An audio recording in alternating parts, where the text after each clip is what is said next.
I previously mentioned that when a buffer overflow occurs inside of a running program, one or more things could possibly happen as a result.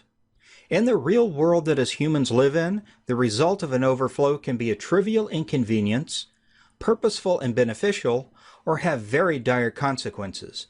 The same is pretty much true of overflows in the virtual world that computer programs run in. Let's take a look at a few of the consequences of buffer overflows.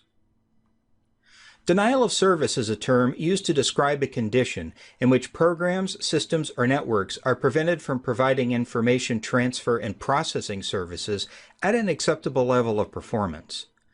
A DOS condition can be caused by a variety of ways, but it is always intentional and often malicious. The occurrence of buffer overflows can cause DOS and DOS-like conditions. For this reason, the exploitation of buffer overflow vulnerabilities is often a tactic used in denial of service attacks. Rendering a system unable to adequately provide service can be done locally or remotely. Performing a local DOS attack on a system that the attacker has physical access to can be as simple as unplugging the computer's power cord or network cable. If the attacker can log into the system from the console with administrator privileges, key services can be stopped or the entire system shut down. When an attacker has physical access to a system, it's usually game over. Remote denial of service attackers access a system over a network. From the network, an attacker can attempt to degrade the performance of a remote system by sending it great amounts of network traffic to overwhelm its communication ports, or by making information processing requests that exhaust system resources, or by exploiting vulnerabilities that cause services running on the computer to crash.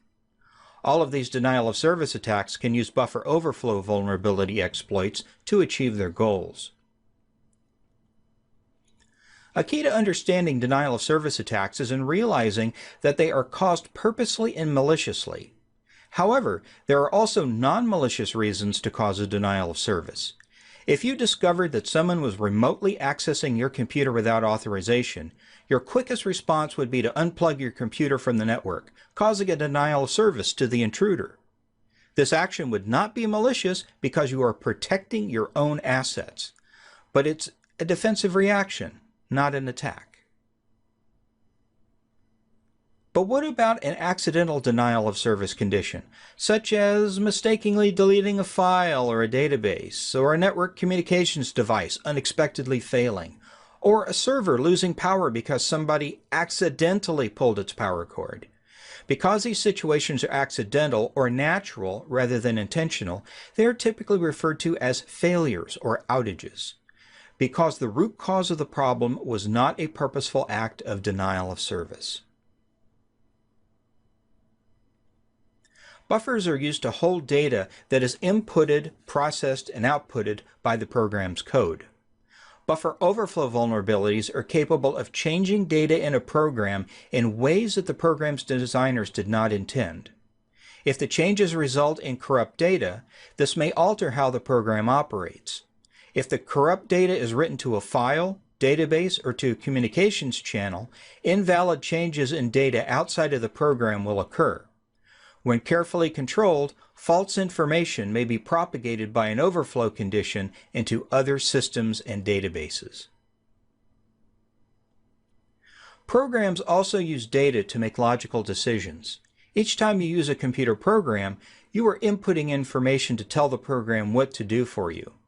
This is data input for the purpose of controlling the program's logical operation. If you could input data that caused the program to operate in ways that the program's designers did not want, you would have discovered a bug.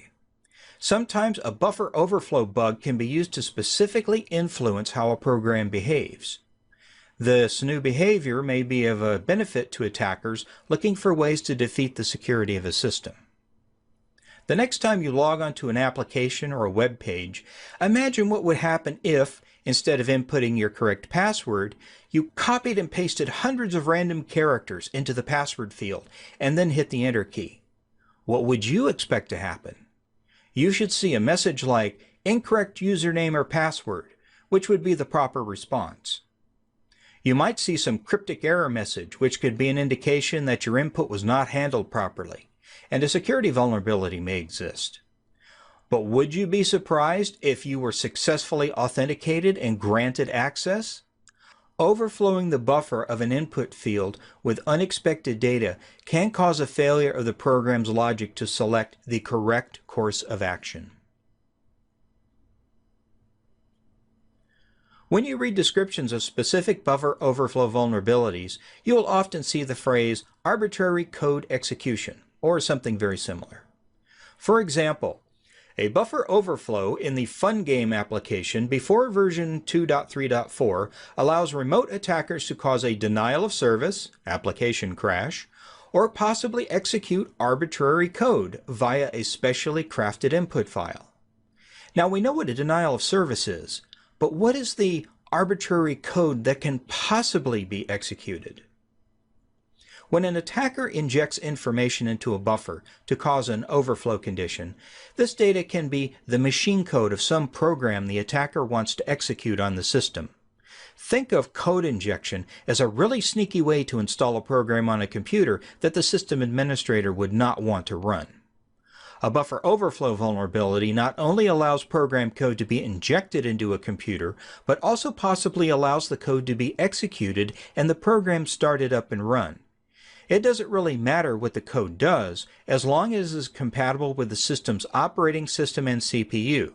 So this is why the descriptive term arbitrary code is used. Another phrase you will see in vulnerability descriptions is elevated privileges.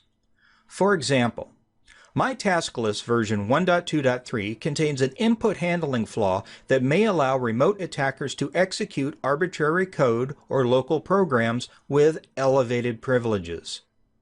Remote attackers on the network want to run their own programs on your computer. We understand. But what are elevated privileges? Every program running on a computer is assigned a set of privileges that control what resources the program can access and what operations the program can perform. The term elevated privileges means a program or user is temporarily running at a higher privilege level than normal. To gain control of a system, attackers attempt to access system administrator accounts from which to run their code. If this is not possible, but a less privileged account is obtainable, there are often buffer overflow vulnerabilities that allow the attacker's programs, or arbitrary code, to be run at a higher privilege level, even that of root or administrator. Once running at a higher privilege, the attacker now has access to functionality that allows changing the system's configuration and accessing its information. The term command and control, abbreviated C&C or C2, is a military term that basically means to exercise a command authority to direct forces in accomplishing the goals of a mission.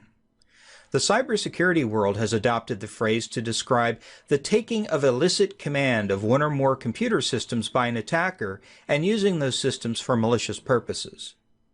Command and control is a phrase commonly used in the world of malware and botnets because of the need of attackers to provide direction to and receive information from malware that is affecting many thousands of computers. It is also common to see command and control in the descriptions of buffer overflow vulnerabilities, especially in conjunction with arbitrary code execution. Seizing command and control of a computer system is a primary goal of many types of cyber attacks. And installing and running C&C malware using buffer overflow exploits is a popular way to do that. So a quick recap on what can be done with buffer overflow exploits that target buffer overflow vulnerabilities in your computer software. Looks pretty serious. That's because it is. Don't forget that buffer overflow conditions can also cause operational instability in running programs, making them not behave correctly, or just crashing immediately or soon after the overflow, or absolutely nothing at all happens. All that extra data was written somewhere over and beyond the buffer and it never sent Dorothy to Oz. It happens, and you're lucky when it does, but it's better just to keep buffers from overflowing in the first place.